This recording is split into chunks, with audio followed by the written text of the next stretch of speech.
ขอบคุณพระเจ้าเนาะที่ว่าสอบวันนี้ที่ได้มาทำคลิปอีกคลิปหนึ่งในการอัดในการสอนเรื่องการที่ว่าเป็นอย่างอิสเตียนพีเขาไรเพราะบ่เสียฟังคำสั่งสอนของพระเจ้าหลังนั้นหลายคนที่ได้ถูกสอนมาว่าอิสเตียนพีเขาบ่ไรแต่ถ้าเฮาบ่เชื่อฟังพระเจ้าบ่เชื่อฟังคำสอนของพระเจ้าแน่นอนอิสเตียนพีเขาไรเป็นยังอิสเตียนมากมายมีความเจ็บป่วยเป็นยังอิสเตียนมากมายครอบครัวแตกสลายขาดเป็นยังอิสเตียนมากมายมีการติดสูบเป็นยังอิสเตียนแบบมากมักชอบทะเลาะวิวาทพิดเถียงกันเป็นยังอิสเตียนมากมายมักตอบโต้กันเป็นยังอิสเตียนมากมายอิจฉากันเบาพื้นนินทากันพี่น้องที่รักลักษณะนี้คือผีอยู่เบื้องหลังและผีเขาประเภทนี้แม่นเขาแต่ทำงานให้เฮาทำบาปบ่แม่นเขาเป็นแบบสิงบางคนจะถึกสิงบางคนทำงานในจิตใจขอบคุณพระเจ้าสำหรับที่พระคำของพระเจ้าในวันนี้ในพระคัมภีร์ได้เขียนไว้เนาะ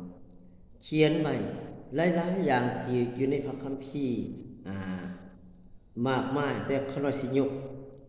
พระคัมภีร์บางข้อเข้ามาพี่น้องที่รักพระคัมภีร์ทุกตอนที่มาจากพระวิญญาณบริสุทธิ์ของพระเจ้าเป็นการดลใจตักเตือนและว่ากล่าวและในพระคัมภีร์โรมบทที่8ก็น้อยหยิบพระคัมภีร์โรมบทที่8เข้ามาข้อ1ถึง9ข้อ1ถึง10ในข้อที่1ได้เขียนไว้แบบนี้ถึง10ขอสิอ่านเบิดเลยพระคัมภีร์โรมบัดนี้การลงโทษจงบ่มีแก่คนทั้งหลายที่อยู่ในพระเยซูคริสต์เจ้าเพราะถ้ากฎของพระวิญญาณที่นำพวกเฮาให้มีชีวิตในพระเยซูคริสต์เจ้านั้นเฮ็ดให้เฮาเป็นอิสระจากกฎของบาปและความตายด้วยว่าสิ่งที่กฎบัญญัติเฮ็ดบ่ได้เพราะเนื้อกายเฮ็ดให้อ่อนกำลังเสียพระเจ้าก็ได้ทรงเฮ็ดแล้วโดยได้ทรงใส่พระบุตรของพระองค์มาในสภาพเหมือนเนื้อกาย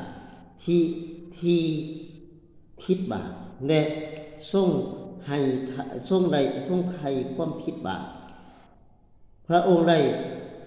จริงได้ทรงลงโทษความบาปในเนื้อกายนั่นพระเจ้าได้เฮ็ดอย่างนี้เพื่อให้ขอคำสั่งอันยุติธรรมในกฎบัญญัตินั้นสำเร็จอย่างบริบูรณ์ในพระเจ้าผู้ที่บ่ดำเนินตามเนื้อหนังแต่ตามพระวิญญาณคนที่ดำเนินชีวิตตามเนื้อหนังก็ใส่ใจในสิ่งที่เป็นเนื้อหนังคนที่ดำเนินชีวิตตามพระวิญญาณก็ใส่ใจในสิ่งที่เป็นพระวิญญาณและพูดด้วยว่าการใส่เอาใจใส่ในฝ่ายเนื้อหนังก็คือความตายและการใส่ใจในฝ่ายวิญญาณนั่นก็คือชีวิตสันติสุขเหตุนี้การที่เอาใจใส่ฝ่ายเนื้อหนังนั่นก็เป็นศัตรูต่อพระเจ้าเพราะบ่ยอมอยู่ใต้พระบัญญัติของพระเจ้าแต่แท้จริงแล้วจะอยู่ใต้กฎบัญญัติของพระเจ้าก็บ่ได้และคนทั้งหลายที่อยู่ฝ่ายเนื้อหนังก็เป็นที่พอพระทัยของพระเจ้าก็บ่ได้แต่คนที่อยู่ฝ่ายพระวิญญาณของพระเจ้าซึ่งทรงสถิตอยู่ในเจ้าทั้งหลายอย่างแท้จริงแล้วพวกเจ้าก็บ่ได้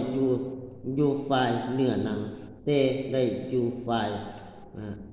แต่อยู่ฝ่ายพระวิญญาณและถ้าผู้ใดบ่มีพระวิญญาณของพระคริสต์ แล้วผู้นั้นก็บ่อยู่ใต้พระองค์ผู้นั้นก็บ่อยู่ก็บ่เป็นของพระองค์แต่ถ้าผู้ภาคิดทรงอยู่นำเจ้าทั้งหลายแล้วจงถึงแม้นว่าเนื้อตัวของพวกเจ้าตายไปแล้วเพราะความคิดบาปแต่จิตวิญญาณของพวกเจ้าก็มีชีวิตอยู่เพราะความชอบธรรมพี่น้องที่รักพระคัมภีร์ข้อนี้เขียนถึงคนสองประเภทหนึ่งคนที่อยู่ฝ่ายเนี่ยนะและอยู่ฝ่ายวิญญาณถ้าอยู่ฝ่ายเนื้อหนังแน่นอนเขาก็ไปตกอยู่ในความบาปตกอยู่ในความตายตกอยู่ในปัญหาตกอยู่ในการสาปแช่งไปสู้เขามาในโลกใบนี้เพื่อไทยเฮาออกจากความบาปถ้าผู้ใดตอนรับพระเยซูมาเป็นพระเจ้าแน่นอนเขามีพระวิญญาณบริสุทธิ์อยู่ภายในชีวิตของเขาแต่พระคัมภีร์เขียนไว้ว่าถ้าผู้ใดอยู่ในพระวิญญาณบริสุทธิ์ของเจ้านั่นผู้นั้นก็บ่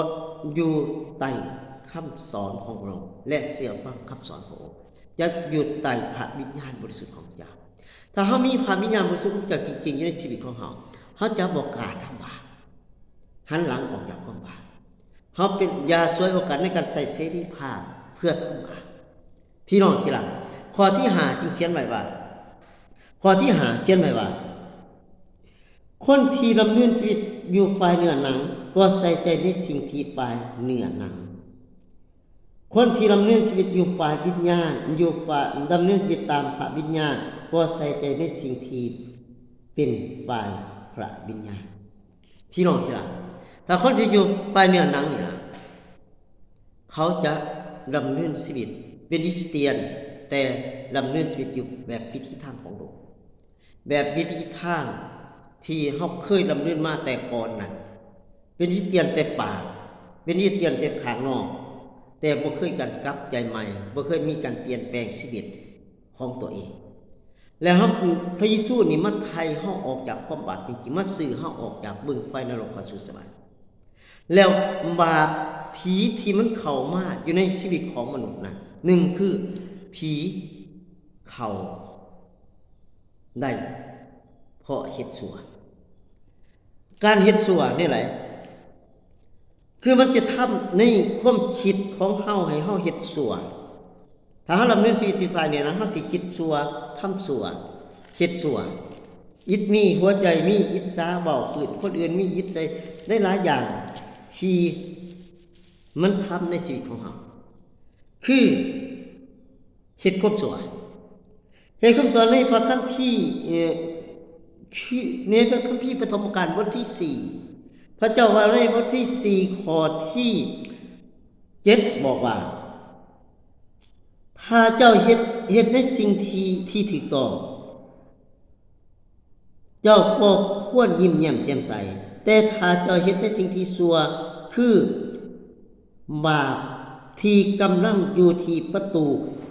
ครอบครองอยู่ที่ประตูเพื่อนคอยท่าคุบกินเจ้ามันอยากปกครองเจ้าและเจ้าต้องเอาชนะมันให้ได้ตอนนั้นคาอินกับอาเบลเมื่อการถวายเครื่องบูชานั้นเครื่องบูชาของคาอินนั้นพระเจ้าพอพระทัยแต่พระเจ้าบ่ได้พอพระทัยกับอาเบลนั่นพอยังเขาถวายเครื่องบูชาแบบบ่เต็มใจแบบเอาของเศษมาให้พระข้าพเจ้าแต่มนุษย์มีความย่านลื่นหรืออิจฉาเกิดขึ้นอยู่ในจิตใจของอาอินนั้นพ่ออย่างพ่อของเขาทำบาปคือพ่อของมนุษย์ทั้งโลกนี่คือปู่ย่าตายายเขาเอิ้นว่าปู่สังฆสานาญาสังฆสีอารามกับอีบาบ่เชื่อฟังพระเจ้าบาปนั้นมันก็นำมาถึงลูกหลานของเขารวมทั้งมนุษย์ทุกคนในโลกไปนี้เมื่ออารามนั้นเลยทำบาปความสาปแช่งความบาปก็เกิดขึ้นอยู่ในชีวิตของคาอินอารามเป็นผู้ใดเป็นลูกของพระเจ้า เมื่ออารามเป็นลูกของพระเจ้ากับเอวาเป็นลูกของพระเจ้าเมื่อเขาบ่เชื่อฟังพระเจ้าความบาปนั่นมันก็ปกคลุมบาปหยังถ้าบาปในการเฮ็ดชั่วการเฮ็ดชั่วทุกอย่างอยู่ในจิตใจของมนุษย์ในการเฮ็ดชั่วนี้จิตใจของมนุษย์นั้นมันทำให้มนุษย์นั้นตกใต้อำนาจของมันรอที่ประตูใจอาธรรมโดนเฮ็ดลงเฮ็ดไปแล้วมันจะสบายใจมันสะใจบาปอย่างหนึ่งในโลกในที่มนุษย์ที่อิเตียนยังทำอยู่แต่บ่เป็นเหมือนกันฆ่าคนเหมือนกับฆ่าอินแต่ฆ่าอีกวิธีหนึ่งนี่หยังเว้าพื้นยินท่ากล่าวขวัญเสียดสีบาปนี้เห็นใจมันทำให้มีวิญญาณเข้ามาในชีวิตของเราคือความเปรียบป่วยโรคไข้แค่เจ็บครอบครัวแตกแสลกขาดนี่แหละคือจริงบาปที่เฮาเฮ็ดบางคนกับเฮ็ดด้วยความตั้งใจ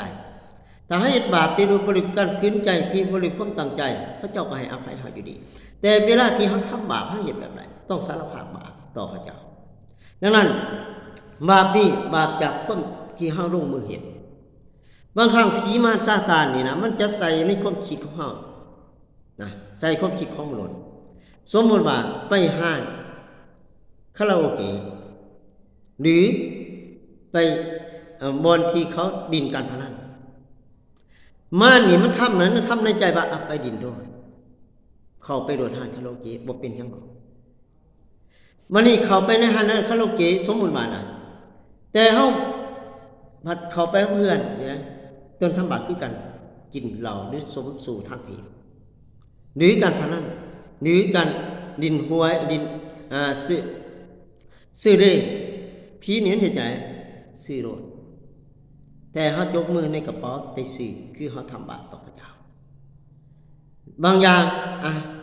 เว้าพื้นโดนมันทำให้คนนั้นมันจมลงไปใจลายปลายสีมันทำในใจเมื่อมันทำในใจแล้วมันใส่ปากลงเข็ดทำนี่คือวิธีการของผีมันทำอยู่ในจิตใจของมนุษย์สองคิดชั่วก่อนสิลงมาทำนี่ต้องเฮ็ดต้องลงมือเฮ็ดต้องมีความคิดก่อนมันใส่ความคิดให้เราคิดชั่วในพระคัมภีร์ปฐมกาลบทที่6ข้อ5ว่าเมื่อพระเจ้ายาเวห์เห็นบาปมนุษย์ชั่วซาหลายขึ้น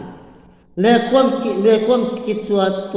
ก็บังเกิดเข้าจิตใจของพวกเขาทุกเวลานะมนุษย์หลายขึ้นเนี่ยความชั่วเข้าไปในจิตใจ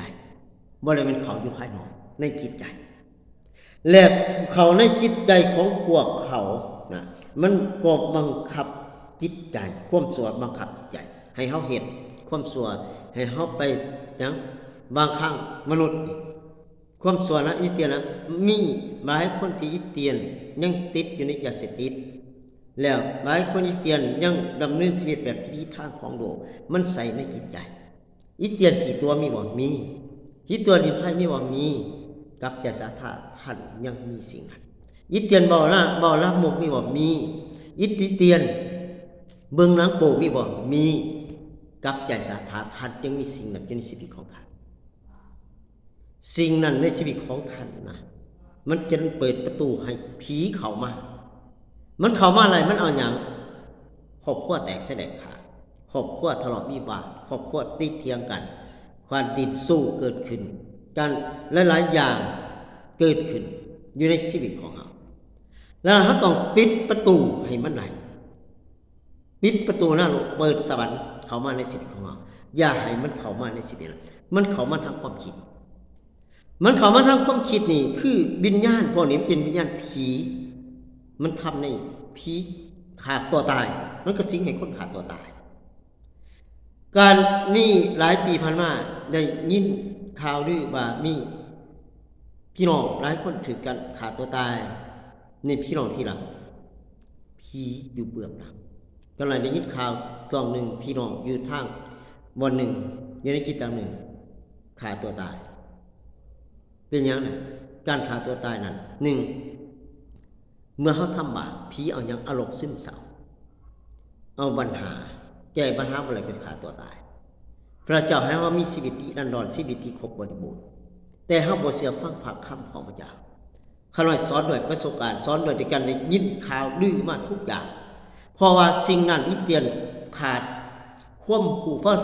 ประชากรของเขาถูกทำลายเพราะขาดความหูเมื่อเขาขาดความหูทั้งเรื่องลักษณะของผีมารซาตานลักษณะผีเป็นแบบไรพระเจ้าเป็นแบบไรพี่น้องที่รักพี่น้องสิบ่เข้าใจในลักษณะเฮาเลยเสียพิสูจน์เฮาได้รับความรอด 100%บ่แม่นว่ารอดแล้วรอดเลยนะถ้าเฮาทำบาปบ่กลับใจเฮาก็มีความพ่ายแพ้ในชีวิตหลังความตายในรอดทางบ่กลับใจอาจจะลงบึงไฟกรรมฐานแต่ไรถ้าเฮาบ่กลับใจพระเจ้าจะจงเปลี่ยนอุปนิสัยและเปลี่ยนแปลงชีวิตใหม่ต้องกลับใจแม่ทิมใจเก่าเอาใจแม่จริงๆเป็นอิสเตียนต้องเปลี่ยนแปลงเปลี่ยนภายในบ่ได้เปลี่ยนภายนอกคือมันใส่ความคิดเข้ามาในจิตใจของเรานี่คือสิ่งหนึ่งที่มันใส่อยู่ในความคิดของเราเหมือนใส่ความคิดของ3ใช่แต่เขาหยิบเอาบางตอนนะบ่ได้เอาเบิดนะเอาเบิดมันหลายในพระคัมภีร์เอาแค่10กว่าอย่าง3มักเป็นคนมักจมดูคันจมดูเป็นหยังผีทำให้ครอบครัวแตกมีการผิดเถียงกันมีการทะเลาะบีบาทกันผัวเมียบ่เข้าใจกันมีการดินสู้เกิดขึ้นนะคำว่าตัวนี้นะข้อ2เลยการดินสู้เกิดขึ้นมีการโสเภณีเกิดขึ้นดินสู้เกิดขึ้นมีการทะเลาะวิวาทมีการผิดเถียงกันดังนั้นคือสิ่งนี้มันเกิดขึ้นในพระคัมภีร์หมดทุกอย่างขอบคุณพระเจ้าอยู่ในพระคัมภีร์ได้เขียนไว้นะพี่น้องได้เขียนไว้อยู่ในพระคัมภีร์หลายๆตอนได้เขียนไว้ในการที่ชนชาติอิสราเอลที่ออกจากในแผ่นดินอียิปต์เขาเป็นคนหยังขี่จมขี่บนต่อมูเสสบ่ได้กินน้ำพี่น้องบนต่อมูเสสอยากเข้าไปในออกแผ่นดินอียิปต์อีกเหมือนเดิมคือได้กินได้ดื่มตามใจคริสเตียนเนี่ยยังอยากกินอยากดื่มแต่ตามใจผีมันนั้นมันทำงานอยู่ในจิตใจและมันจะทำให้มนุษย์นั้นเป็นคนมักจมดูใส่ลายคนอื่นใส่ลายของหลายๆเป็นผีแห่งการหึงหวงคนหึงหวงครอบครัวแตกแสลกขาดเบาคืนยินท่าเป็นคนบ่ยืนยัดความจริงอยู่เบื้องหลังมันขัดกับความเสื่อมของอิสเตียนผีมันนี่มันทำงานอยู่ในจิตใจแต่ทำให้มนุษย์จมดูลาโหดห้ายสาบแซงยินท่าเบาคืนกาวควรเบิงหลังโปดินการพานั่นทุกอย่างนั่นคือมันอยู่เบื้องหลังของมนุษย์พี่น้องที่รักสำหรับอิสเตียนเขาออกจากจุดนั้นเพราะเขาเป็นลูกของเจ้าของสวรรค์เป็นลูกของพระเจ้าถ้าเขายังทำบาปไปเรื่อยๆเดินตามวิธีทางของโลกไปเรื่อยๆแน่นอนชีวิตหลังความตายเขาก็ลงสู่บึงไฟกรรมฐานความเสื่อมบริหลอดแต่โดยความเสื่อเนี่ยต้องมีการปฏิบัติความเสื่อต้องมีการเชื่อฟังแม่นอนพระเยซูได้ยุบความคิดบาปในแก่เฮาได้ยุบโทษในแก่เฮาพระเจ้าก็ให้เฮาได้รับความรอดพระเจ้าจึงมีคนหนึ่งว่าพระเจ้าจงสารภาพบาปซึ่งกันและกันเมื่อเฮาสารภาพบาปเฮาต้องกลับใจบ่แม่นตบหัวและลูบหลังกลับใจเดิมให้พระเจ้าเปลี่ยนแปลงชีวิตของเฮาพี่น้องครับการจมดูทำให้หยังครอบครัวทะเลาะวิวาทผิดเถียงกันผีมันก็ทำงานในใจในพระคัมภีร์กันดารนิธีคือจดบัญชีบทที่14ข้อ26ข้อ26ถึง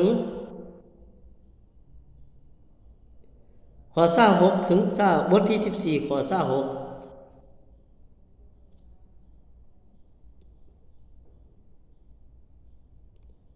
ข้อ26ถึง27ข้อ26ถึง27นี่บอกว่า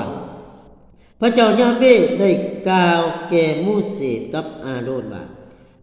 คนชั่วเหล่านี้จะจมใส่ลายเฮาไปอีก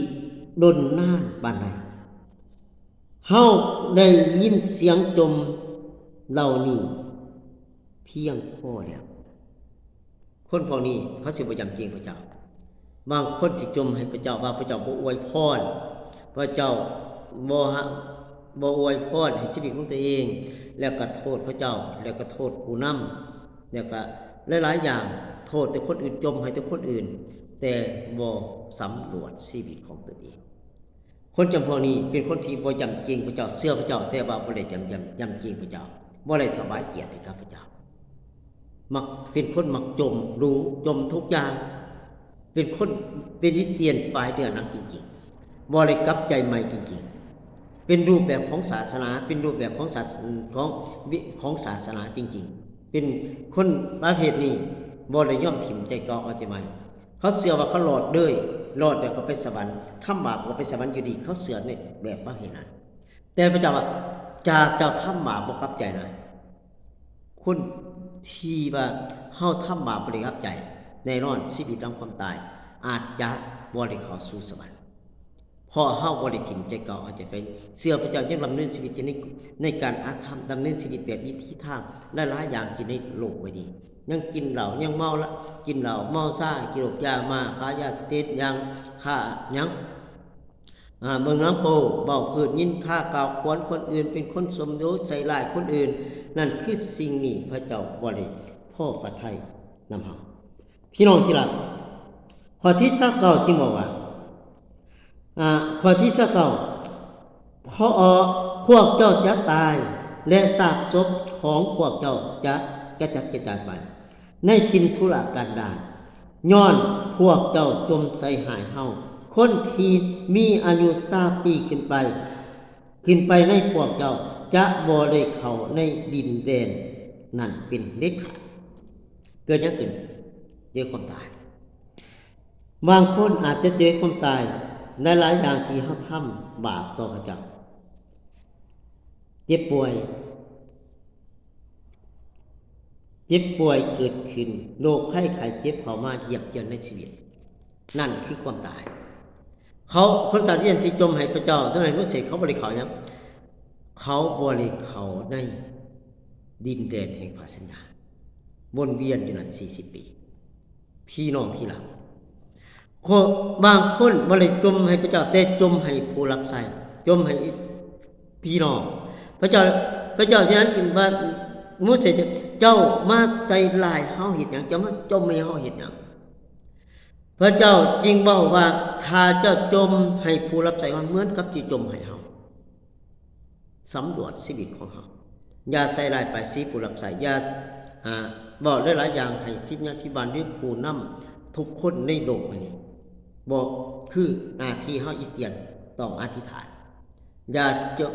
เบาพื้นสวเบาพื้นผู้นำเบาพื้นผู้นี้ตำแหน่งสูงกว่าชีวิตของเฮาใส่ลายไปสีผู้ใหญ่แบบเป็นประมาทผู้ใหญ่อยู่ในชีวิตของเฮาระวังนะพี่น้องระวังนะพระเจ้าของเฮาให้เป็นแสงสว่างอยู่ในโลกนี้ดังนั้นเฮาต้องเป็นแสงสว่างดังนั้นเฮาต้องเป็นแบบอย่างให้เขาเห็นอิสเตียนให้เห็นอิสเตียนในชีวิตของเฮาอย่าใส่ลายไปสีคนอื่นอย่าดูหมิ่นคนที่มีตำแหน่งสูงกว่าเฮา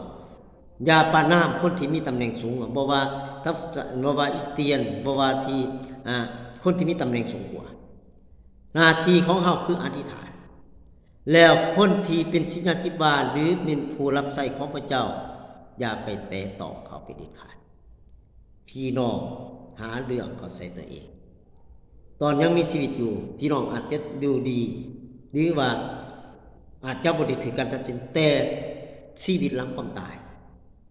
พระเจ้าเอาเรื่องกับท่านแน่พระเจ้าเอาท่านแน่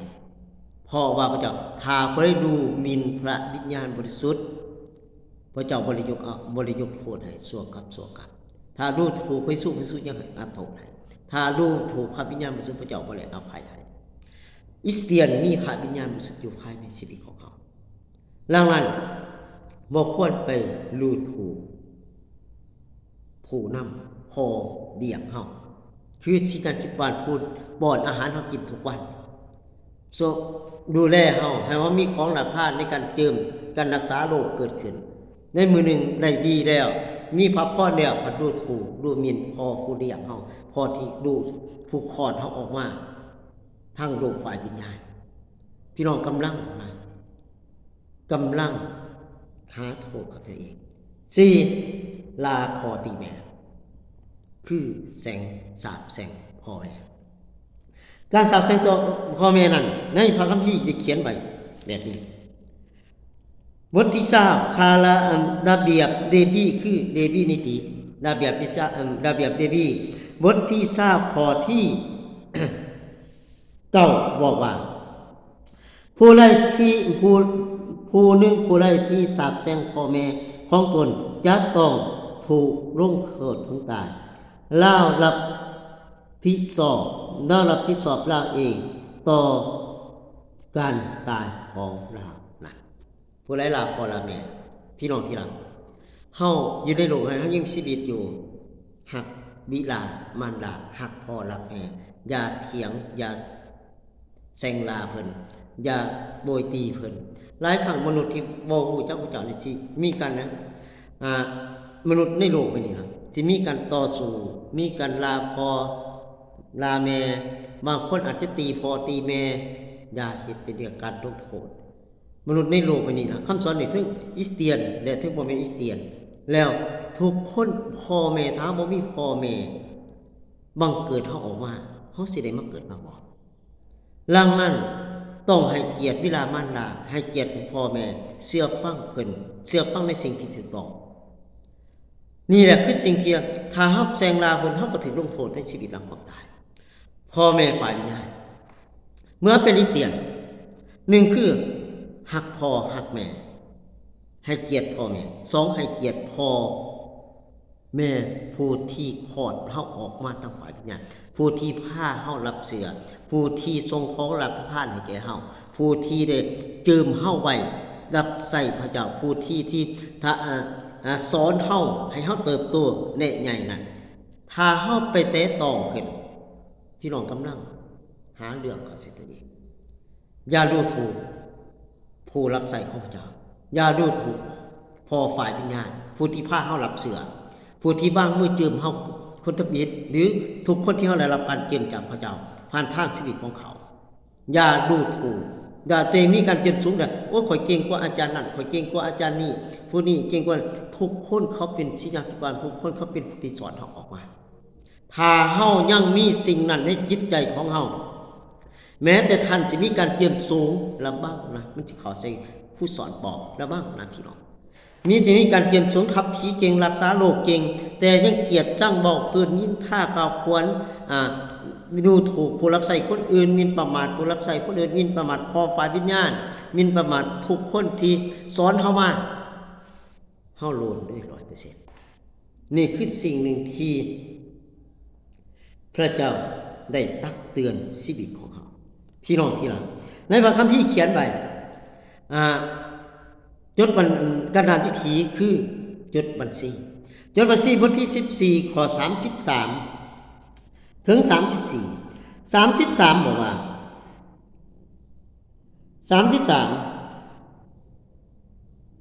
พวกลูกหลานของพวกเจ้าจะท่องเที่ยวไปมาในถิ่นทุรกันดารเป็นเวลา40 ปีต้องทนทุกข์ลำบากย้อนความบ่สัตย์ซื่อของพวกเจ้าจนกลัวคนสุดท้ายในพวกเจ้าตายไปแต่พวกเจ้าจะได้รับผลกรรมการบาปของพวกเจ้าเป็นเวลา40 ปี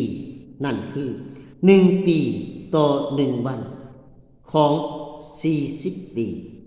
ตามเวลาที่พวกเจ้าได้ใส่สำรวจในที่ดินพวกเจ้าฮู้ว่าเป็นเจ้าฮู้การเป็นศัตรูกับเฮานั่นเป็นอย่างไรขอบคุณพระเจ้าเป็นไงพระคัมภีร์เขียนไว้ข้อนี้ว่าเมื่อเฮาทำบาปต่อสู้พระเจ้าเว้าให้พระเจ้าว่าคนของเจ้าจะตกอยู่ในถิ่นทุรกันดาร40 ปีวนเวียนกัน40 ปีเมื่อเขาทำบาปเนี่ยบางครั้งพี่น้องจะต้องเสียสวยนานบางคนอาจจะเจ็บป่วยโรคไข้เจ็บรถล้มรถเท้ารถตำหลายอย่าง ที่เป็นคริสเตียนแต่ยังกินเกิดได้จนก็ตกอยู่ในสินทิศทุรกันดารเป็นโรคมะเร็งเป็นโรคความดันเป็นเจ้าของยินท่าเป็นหลายๆอย่างถ้าเฮาทำบาปไปเพราะว่าบาปที่แซงคอลาเมบาปที่ต่อต้านผู้รับใช้ของพระเจ้าโลดเลยพี่น้องโดนเลยอาจจะเป็นเวลาหลายปีในชีวิตของเราจะเจ็บป่วยไปเรื่อยๆจนเราสารภาพผิดบาปต่อเจ้าแล้วคืนนี้จนเราถูกปลดแน่นอนทำบาปต้องเสียสวยแต่ละครั้งที่เราทำบาปอาจจะเสียเงินเสียทองไปหมออาจจะลดนมลดเท้ามีหลายๆอย่างเกิดขึ้นในชีวิตของเราถ้าเราทำบาปไปบอกกับใจจะวนเวียน40 ปีหนึ่งวันต่อปีพี่น้องกันไรเอาเลยนะ40 ปี1 วันต่อปี40 ปีกับ40 วันเดือนหนึ่งคนสิป่วยเป็นเดือนบางคนอาจจะเสียเป็นจากนี้เป็นท่าตลอดชีวิตเลยเพราะว่ามัน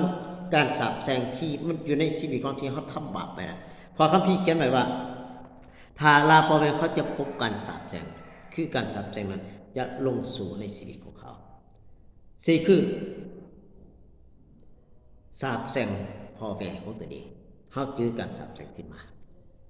หลังยาเหตุเป็นที่ขาดที่เขาเป็นลูกของพระเจ้าหันหลังออกจากความบาป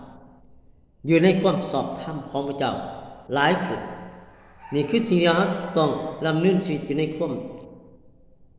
วามบริสุทธิ์ในสายผลิตของพระเจ้า4 5รักษาตัวให้บริสุทธิ์รักษาตัวและจิตใจให้บริสุทธิ์นี่คือสิ่งหนึ่งที่เราต้องปฏิบัติถ้าเราบ่ปฏิบัติแต่เชื่อฟังพระคำของพระเจ้านั่นการดำเนินชีวิตของเราแน่นอนอาจจะมีผลอยู่ในชีวิตของเราต้องรักษาจิตใจและร่างกายให้บริสุทธิ์พี่น้องที่รักในพระคัมภีร์เขียนไว้แบบนี้พระคัมภีร์เนบีนิติคือระเบียบเนบีบทที่20เขียนไว้ว่าขอบคุณพระเจ้าบทที่20จงรักษาพวกเจ้าเองให้บริสุทธิ์เพราะเฮาแม่นพระเจ้ายาเบพระเจ้าของพวกเจ้ารักษาตัวพวกเจ้าให้บริสุทธิ์ร่างกายและจิตใจคนสองใจจงสำระจิตใจของเจ้าให้สะอาดคนสองมือให้บริสุทธิ์คนสองมือจงสำระมือของเจ้าให้บริสุทธิ์ให้สะอาดพี่น้องที่รักถ้าคนสองมือเพียงพระเจ้าจึงเปรียบเทียบว่าคนสองมือและคนสองใจหนึ่งจะทำบาปใจหนึ่งอยากนำเรียนชีวิตบริสุทธิ์คนสองใจก็ต้องสำระใจหนึ่งให้บริสุทธิ์อย่าทำบาปไปเรื่อยๆนี่คือการวิธีการป้องกันที่เขาจะได้รับความสอบธรรมได้รับปกป้องว่าให้ผีเขาในชีวิตของเราดำเนินชีวิตให้บริสุทธิ์คือ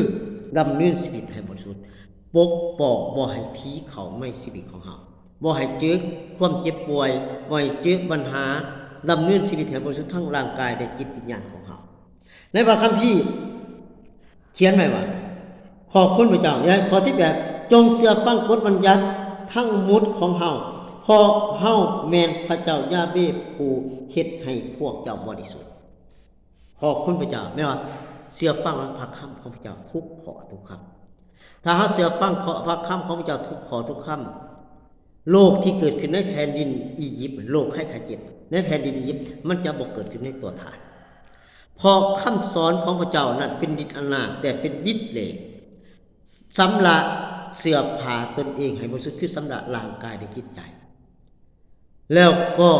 เชื่อฟังพระคำเอาพระคำของพระเจ้าเข้ามาที่จิตใจถอยคำทุกข้อทุกคำรักษากฎบัญญัติของพระเจ้านั่นคือสิ่งที่เราลำเนินชีวิตให้บริสุทธิ์คือวิธีไงคือนี่ต้องรับบัพติศมาในนามรับบัพติศมาในพระวิญญาณบริสุทธิ์ในพระคัมภีร์ได้เขียนไว้ว่าขอบคุณพระเจ้าเขาต้องรับบัพติศมาพร้อมนี่คือสิ่งที่เขาขอบคุณพระเจ้าในการที่เขาจะสิทธิ์การสำระของพระเจ้าในพระคัมภีร์มัทธิวบทที่ บทที่3ข้อ12ข้อที่12จึงบอกว่าพระหัตถ์ของพระข้อที่12ได้เขียนไว้ว่ามือของเพิ่นถือกะลงพัดเขาพร้อมเพื่อเพิ่นจะเฮ็ดให้ล้านเขาของพระองค์ให้เกียงและจะร่วมเขาเอาเขามิตรดีของเพิ่นไว้ในเหล่าของตนส่วนมิตรดีนั่นเพิ่นจะเอาไฟเผาให้ไหม้ตลอดไปเป็นนิจพระคัมภีร์ได้ให้เขียนไว้ว่าพระหัตถ์ของพระพร้อมแล้วจะสำระล้านเขาของไข่ทั่วจะเผาแกบด้วยไฟที่ไม่ดูดับไฟของพระเจ้าคือสำระเฮาให้บริสุทธิ์ล้านเขาหมายถึงตัวเฮาเองและเก็บพระเจ้าต้องเผาแกบในสิ่งที่ในชีวิตของเฮาคือเขาดีในชีวิตของเฮามีหลายคนก็มีเขาดีเพียงแต่หลายอย่างในชีวิตของเฮาที่มันทำให้เฮาทำบาปมีแก่อย่างเขาดีบางคนมีการอิจฉาเบาพื้นยินท่าเก่าควรความบาปที่เฮาเขาบ่ให้เฮาเขาถึงพระเจ้าจริงๆอยู่ในชีวิตของเฮานั่นคือสิ่งหนึ่งที่พระเจ้าให้เฮาเห็นเลยว่าคือการที่เฮาทำนั่นแล้วเฮาอยากดุดอยากปกป้องไว้ทำบาปดำเนินชีวิตให้บริสุทธิ์และเชื่อฟังและถึงไฟของพระเจ้าสำระเฮาทุกวันดำเนินชีวิตในความสอบธรรมเชื่อฟังพระเจ้าทุกข้อทุกคำนั่นคือสิ่งหนึ่งที่พระเจ้าให้เฮาได้เห็นอยู่ในพระหัตถ์ของพระองค์พระคัมภีร์เป็นความจริงนะเขาหน่อยสอนเขาหน่อยเอาพระคัมภีร์ออกมายืนยันถ้าพี่น้องเป็นอิสเตียนจริงๆพี่น้องต้องเชื่อฟังพระคำของพระเจ้าถ้าพี่น้องเป็นอิสเตียนแบบปลอมๆโอ้กระสร้างพระคัมภีร์สอนคอยกระลำเนินชีวิตในตัวข้อยเองคอยเชื่อว่าคอยทำไรลำเนินชีวิตฝ่ายเนื้อหนังเชื่อว่าคอยทำไรเชื่อว่าคอยเฮ็ดไรพี่น้องที่หลังนับมากนะมันจะมีอิสเตียนอยู่สองแบบอิสเตียนจริงและอิสเตียนปลอมถ้าอิสเตียนปลอมจะบ่เชื่อในพระคัมภีร์ของพระเจ้าลำเนินชีวิตตามเนื้อหนังของตนเองบ่ได้สนใจบ่ได้ยำเกรงพระเจ้านี่คือคอยเกิดมาแบบก็เป็นแบบนิสัยคอยแบบแรกก็เป็นแบบนั้นพระเจ้าว่าเปลี่ยนภายในบ่ได้เปลี่ยนภายนอกถ้าเป็นอิสเตียนจริงเขาต้องถิ่มใจเก่าเอาใจไม่เปลี่ยนแปลงภายในของเขาพระเจ้าจงเปลี่ยนอุปนิสัยดังนั้นการเปลี่ยนอุปนิสัยคือจุดที่สำคัญของสำหรับอิสเตียนดังนั้นพระเจ้าจึงใส่ไฟของพระเจ้านั้นสำระเฮาให้บริสุทธิ์ไฟมี2แบบในชีวิตของอิสเตียน1สำระให้บริสุทธิ์2มีฤทธิ์เดชอยู่ในชีวิตของเขาดังนั้นไฟนี่คือสำระเฮาย่อมให้ไฟของพระเจ้าสำระเอาทีละน้อยทีละสิ่งที่มันบ่ออกผลสิ่งที่เป็นความบาปขอให้พระคำของพระเจ้าสำรวจชีวิตของเฮาพระเจ้าจะมาจงสารภาพบาปซึ่งกันและกันและสำรวจชีวิตของเฮาสำรวจขอให้พระวิญญาณบริสุทธิ์ของพระเจ้าสำรวจสิ่งใดมันขัดกับพระคัมภีร์สิ่งใดครับยังทำบาปอยู่พระเจ้าดุกย่อมแต่ดุกทำอะไรขอพระวิญญาณบริสุทธิ์พระเจ้าเปลี่ยนแปลงชีวิตของลูกเถิดลูกบ่ได้อยากอยู่ในดินแดนแห่งคานาอันนั้นบ่อยากอยู่ในดินแดนแห่งแดนกันดารนั้นบ่อยากเป็นเจ้าหญิงยินท่าบ่อยากเป็นคนที่ตกอยู่ในอำนาจของความมืดแน่นอนขอบคุณพระเจ้าอิสเตียนสอนกันว่าเฮามีชีวิตเหนือธรรมดาเป็นอิสเตียนเฮาบ่ได้ทำบาปแต่การทำบาปนั้นเฮาเชื่อในพระเจ้าจริงๆเฮาจะทำบาปน้อยลงเคยเบิ่งหนังโป๊เฮาก็หยุดเบิ่งเคยจมเฮาก็คอยหยุดให้พระวิญญาณบริสุทธิ์นำเฮาให้พระวิญญาณบริสุทธิ์ล้างเฮาพระวิญญาณบริสุทธิ์สำระเฮาให้ไฟของพระเจ้าล้างเฮาแล้วเฮาจะทำบาปน้อยลงพี่น้องที่รัก6เชื่อฟังผู้นำเชื่อฟังคำสอนเชื่อฟังพระเจ้านี่คือการเชื่อฟังเฮาต้องเป็นอิสเตียนอยู่ในการเชื่อฟังระเบียบเลวีคือเลวีนิติระเบียบเลวีบทที่3ข้อ8บอกว่าจงเชื่อฟังบัญญัติทั้งหลายของเฮาเพราะเฮาแม่นพระเจ้ายาเวห์ผู้เฮ็ดให้เจ้าบริสุทธิ์เสียบัญญัติคือพระคำของพระเจ้าเมื่อเฮาเชื่อฟังพระคำของพระเจ้านั่นพระเจ้าสั่งว่าบริสุทธิ์เฮาก็ต้องดำเนินชีวิตบริสุทธิ์พระเจ้าสั่งว่าให้เกียรติคนอื่นเฮาก็ต้องให้เกียรติคนอื่นพระเจ้าสั่งว่าอย่าตัวเฮาก็ต้องบ่ตัวพระเจ้าสั่งว่าอย่าขโมยเฮาก็บ่ต้องบ่ขโมยพ ระเจ้าสั่งว่าอย่าโกงเขาก็ต้องว่าพระเจ้าสั่งว่าสัตย์ซื่อเขาก็ต้องสัตย์ซื่อคือบัญญัติของพระเจ้ากฎมูเสสขึ้นไปผู้เขาสินายเอาบัญญัติ10ประการนะพี่น้องที่รักในบัญญัติ10ประการนั่นนะเป็นคำสอนที่ดีเยี่ยมที่มาจากพระเจ้า10ประการพระเจ้าห้ามลักห้ามขโมยห้ามทุกอย่างนั่นคือเป็นกฎบัญญัติ10ประการอยู่ในพระคำของพระเจ้าที่มูเสสได้ขึ้นเอาอยู่ถึงภูเขาซีนายนั้นมันมีอย่างมันมีอยู่หลายอย่างห้ามลักพ่อลาเมห้ามทำได้หลายอย่างอยู่ในกฎบัญญัติ10ประการนั้นพี่น้องที่รักนี่แหละคือจึงเป็นการบัญญัติ10ประการนั้นเป็นกฎของพระเจ้าแต่เฮาทำโดยการเนื้อหนังของเฮานั้นก็ไปสู่ความตายเฮาต้องเดินตามพระวิญญาณบริสุทธิ์ฟังเสียงของพระวิญญาณบริสุทธิ์แล้วเชื่อฟังพระเจ้าอยู่ในชีวิตของเฮาพระเจ้าจึงได้ให้บัญญัติ10ประการนั้นผ่านทางโมเสสแต่บัญญัติในทางของพระเยซูว่าใจหักพระเจ้าอย่างสุดจิตใจหักเพื่อนบ้านเหมือนหักตนเองนั่นคือขอบคุณพระเจ้าบัญญัติ10ประการมันมีอย่างเนี่ยที่พระเจ้าได้ใส่ไว้ในพระคัมภีร์นะหนึ่งคือขอบคุณพระเจ้าในพระคัมภีร์10ประการนี้ห้ามลักห้ามขโมยห้ามลักลาคอตีแม่ไม่ว่าได้หลายอย่างในพระคัมภีร์10ในข้อใหญ่ของพระคัมภีร์นั่นคือไปพี่น้องไปอ่านเบิ่งในพระคัมภีร์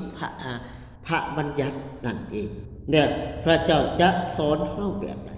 ในจงพระคัมภีร์ว่าได้หลายอย่างในข้อ10ประการห้ามลาพอดีแม่ห้ามลักห้ามเสียดสีคนอื่นห้ามกล่าวโทษคนอื่นทุกอย่างเนี่ยคือเป็นการอย่าลักอย่ากล่าวโทษคนอื่นหักพระเจ้าอย่างสุดจิตใจหักเพื่อนบ้านเหมือนหักตนเองเฮาก็หักเพื่อนบ้านเฮาก็บอกขึ้นเพื่อนบ้านบ่อิจฉาเพื่อนบ้านบ่ยินท่าเพื่อนบ้านบัญญัติ10ประการนั้นเป็นที่พระเจ้าสอนเฮาให้เฮาเชื่อฟังพระองค์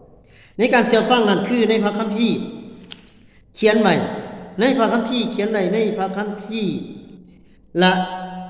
การ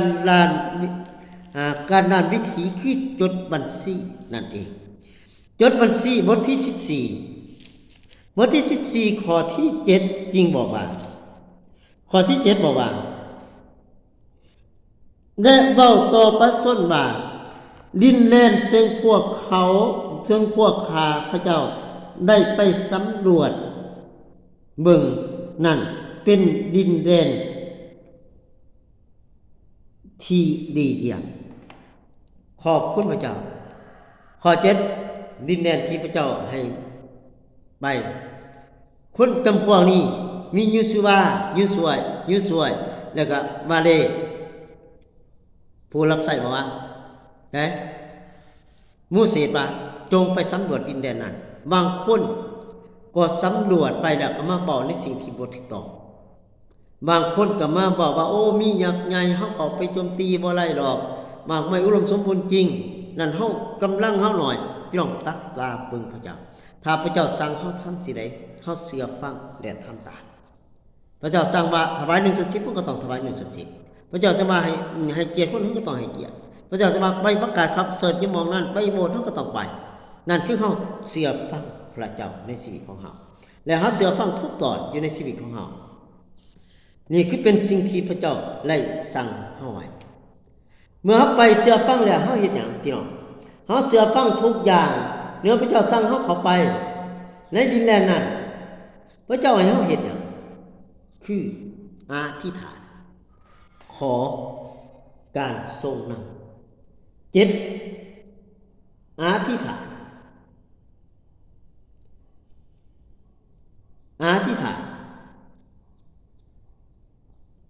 ขอการทรงนำจากพระวิญญาณบริสุทธิ์ของพระเจ้าแล้วเราต้องขอการทรงนำวัดไปอธิษฐานต้องขอการทรงนำจากพระเจ้าให้เขาจะอธิษฐานแบบที่เขาขอให้พระเจ้านำพาชีวิตของเขาทุกอย่างอิเตียนต้องอธิษฐานมันมีหลายนะครับเราเอามาแต่7ความหักขอบสอบธรรมความดีทุกอย่างมันมีเบิดเลยแต่ขน่อยดึงมาก 7 อันเท่านั้นขอบคุณพระเจ้าในพระคัมภีร์โรมบทที่8บอกว่าโรมบทที่8ขอการทรงนำของพระเจ้าแบบใดบทที่8ข้อที่14ถึง15ข้อที่14ถึง15บอกว่าโรมบทที่8ข้อที่14ถึง15บทที่8เขียนไว้แบบนี้พี่น้องข้อที่14ถึง15 14บอกว่าเพราะพระวิญญาณของพระเจ้าทรงนำผู้ใดผู้นั้นละเป็นลูกของพระเจ้าล้วยว่าพระวิญญาณของพระเจ้าเลยทรงโปรดให้พวกเจ้านั้นจะบ่เฮ็ดให้พวกเจ้าเป็นทาสซึ่งก็ให้เกิดความหวาดกลัวแต่พระวิญญาณเฮ็ดให้พวกเจ้าเป็นลูกของพระเจ้าด้วยฤทธิ์เดชแห่งพระวิญญาณบริสุทธิ์เจ้านั้นได้เอิ้นพวกเจ้าว่าอัปปาหรือพระบิดาพระเจ้านำผู้ใด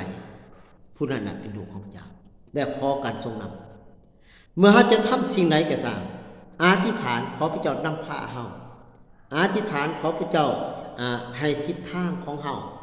นำเฮาเหมือนเสามีดในเสาเพิ่มขอพระเจ้าสำแดงการความยิ่งใหญ่ของพระเจ้าในชีวิตของให้นำเฮาเข้าไปจุดนั้นจุดนี้ขอการทรงนำของพระเจ้าแล้วพวกอิสราเอลเขาก็ขอการทรงนำของพระเจ้าเข้าไปที่จะยึดในดินแดนนั้นของที่พระเจ้ามอบหมายให้เขานั้นดินแดนที่เต็มไปด้วยน้ำนุ่มและน้ำผึ้งข้อที่บทที่14จดบัญชีคือการดันวิถีพระวิราชจดบัญชีข้อที่8บทที่14ข้อ8บอกว่าถ้าพระเจ้ายะเวหากพอใจนำพวกเจ้าพระองค์ก็จะนำพาพวกเฮาไปที่นั่นและมอบดินแดนอันอุดมสมบูรณ์อันอุดมด้วยและหังมีให้แก่พวกเฮาแต่อธิษฐานขอพระเจ้านำแล้วพระเจ้าจะนำเฮาไปทุกบ่อนที่เฮาไปทุกบ่อนที่พระเจ้าให้เฮาเห็นแล้ว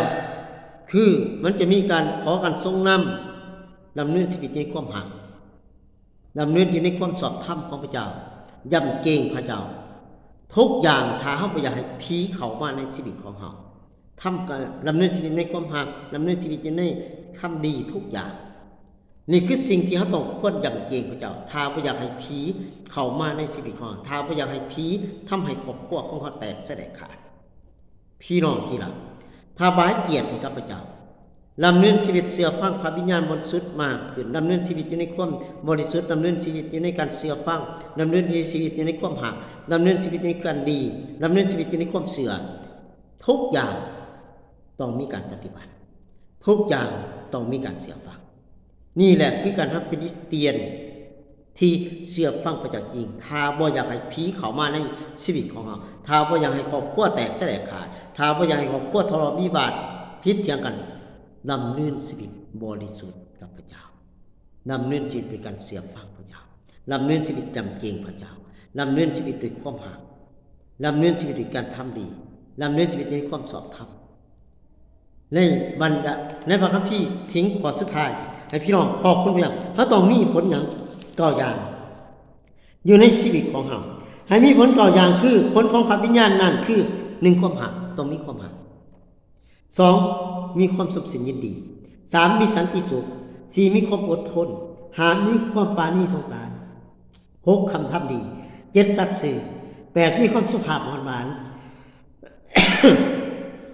9จงบังคับตน